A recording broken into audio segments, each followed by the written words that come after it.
మనశంకర Varaprasad movie block buster అయినా కూడా కొందరు కావాలని కూడా ట్రోల్ చేస్తున్నారు. ఈ సినిమా సీరియల్ లాగా ఉందని కామెంట్ చేస్తున్నారు. అది ఎక్కువగా ఇతర సినిమా ఫ్యాన్స్ కావడం విశేషం. మొత్తానికైతే చిరంజీవి వెంకటేష్ కాంబినేషన్లో వచ్చిన ఈ సినిమా ఫస్ట్ డే కలెక్షన్లో 40 కోట్లకు పైగా కలెక్షన్లు సాధిస్తే సెకండ్ డే థర్డ్ డే అదే ఊపును కొనసాగించి 2-3 రోజుల్లోనే 100 కోట్ల క్లబ్లో చేరనుంది. ఇది చిరంజీవి గారి చరిస్మాకి నిదర్శనం. ఎవరేమనుకున్న సినిమా మాత్రం బ్లాక్ బస్టర్. ఇందులోని డ్యాన్స్ నెక్స్ట్ లెవెల్లో ఉంది. ఇద్దరి కాంబినేషన్ నయనతార అని చిరంజీవి గారి కాంబినేషన్ నెక్స్ట్ లెవెల్. అదేవిధంగా మన వెంకటేష్ వచ్చిన దగ్గర నుంచి సినిమా నెక్స్ట్ లెవెల్లో ఉంటుంది.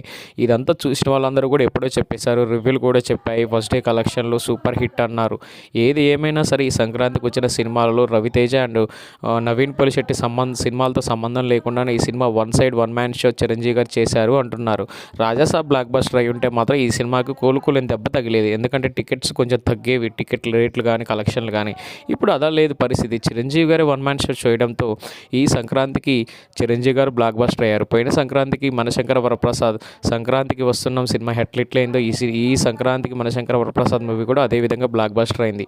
ఈ సినిమా చూసిన వాళ్ళందరూ కూడా కామెంట్స్ రూపంలో తెలియజేయండి. సినిమా ఎలా ఉందో కామెంట్ రూపంలో తెలియజేయండి. Thank you watching my video. Thank you all.